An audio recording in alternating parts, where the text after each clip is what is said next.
When a team combines their inputs with their processes, they get outputs. Let's review some of the ways that we might measure the outputs of a team. Typically, we look at overall team performance. However, it is measured by the organization. We also consider the team's productivity, the quality and quantity of the product or service that is produced. We might also look at whether the team created something new or solved an existing problem. We could ask the manager or other external stakeholders to rate the team's performance or productivity or both. We could also consider the team members' ratings of the group, its performance, their satisfaction with the outputs, and their satisfaction with the experience.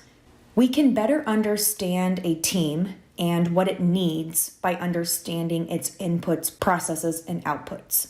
Team members may work together well and may produce an excellent product, but because they don't have the resources, the inputs they need, they aren't happy and turnover is high.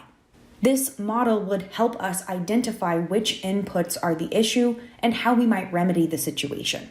There are other models that you could use, but the input process output model is simple, popular, and intuitive.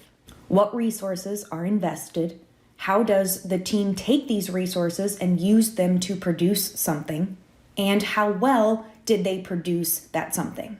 In the next part of this lecture, we are going to learn more about developing high-performing teams.